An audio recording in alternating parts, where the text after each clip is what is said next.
We are here at Sebring Expo, and we've got an airplane we've not seen here before. Somebody came up to me and said, "This looks like a yak," and gave me a number and said, "But I don't think it is." And I said, "No, I don't think it is either." I'm Dan Johnson. I'm speaking today with Thierry Zeby, but we'll just call him Terry because that's easier on American. So Terry of Sam Aircraft, and we'll give his web address and all that stuff later.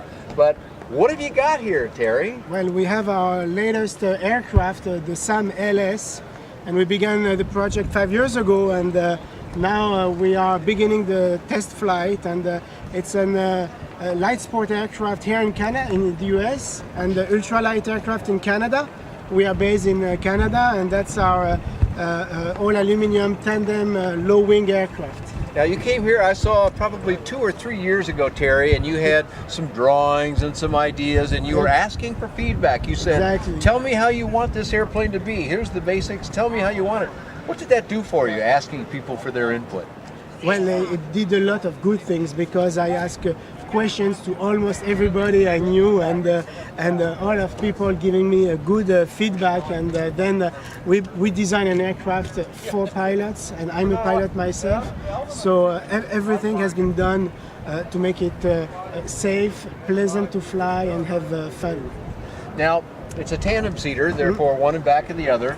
I didn't sit in the back seat, but I sat in the front, and there is a lot of room in there. And one thing I really like, there's a lot of leg room in there. Exactly. But the airplane has some for me, they were great, and it fit fine, some armrests. You said that can be accommodating for people of larger sizes than perhaps myself or yourself. Yes, the pilot sit in front, and we have a leather seat and leather armrest, and very comfortable for people like us. But for people bigger, we can take out the armrest, so there is even more room.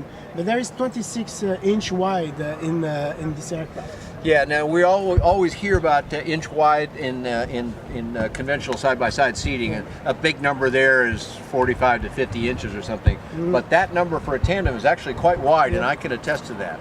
So right now, to make that kind of a change, it would be something you'd do as a kit. And I heard you told another gentleman about the kit price in the 30s. Well, we don't need to have a price now because this video will be around for a while. But it's in the 30s, before engine and before instruments and finish work, I suppose. But are you also going to make it as a ready to fly? Yes, it's going to be ready to fly and in kit, and it's going to be advanced ultralight aircraft in Canada. Okay. And it's almost the same regulation for the LSA. Yeah, it's very similar. So. And we designed it the same aircraft for both regulation. So we are doing the certification in Canada right now, and we will do it in the US soon. Okay, so let's put some times on this.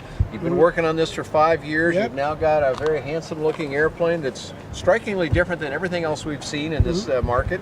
You'll be one of the new entrants when you're all done with your LSA certification, or approval, I should say.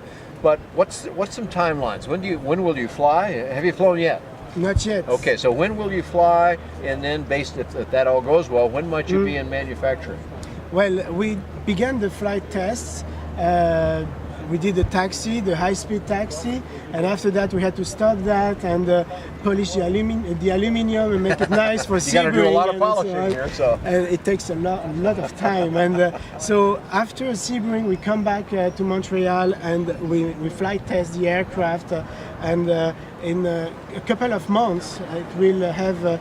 We'll discover the flight envelopes and doing the certification in Canada, and I will say we will launch the production afterward in kit and ready to fly. So we did everything with SolidWorks, and all the calculations are on the computer, so all the data are here, and we began the certification in Canada, and this is our prototype, and he wants so well to build it. All the holes have been pre-drilled, and very few surprise. So let's talk about a couple of points specific to the airplane. First of all, what I see on the exterior is all aluminum riveted together and so forth. Is there an interior structure as well? There is a structure in 4130 steel, welded steel. From the firewall. So you got welded steel with aluminum skin over that. Exactly, yes. And what is powering the airplane? It's a Rotax 100 horsepower. Okay. We designed the aircraft from an engine 80 horsepower up to 130. You can operate with the 80, you believe?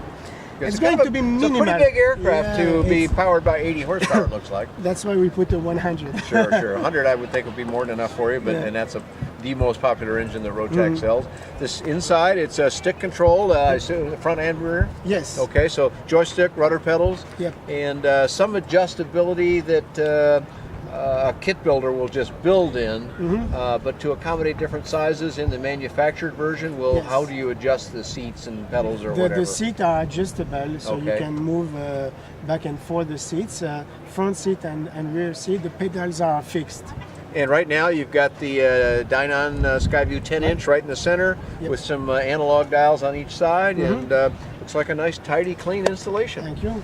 Well, we've given a little bit of information here, but and we can see it right on your shirt here, but we may not be able to read that on screen, although we'll add that when the production is done. But tell us what the website is. It's www.sam/aircraft.com. Okay, so sam-aircraft.com. I don't currently have anything on my website about it, but I will, and that'll be available on buydanjohnson.com or bydanjohnson.com. Thanks a lot for joining us here today at Sebring. Thank you.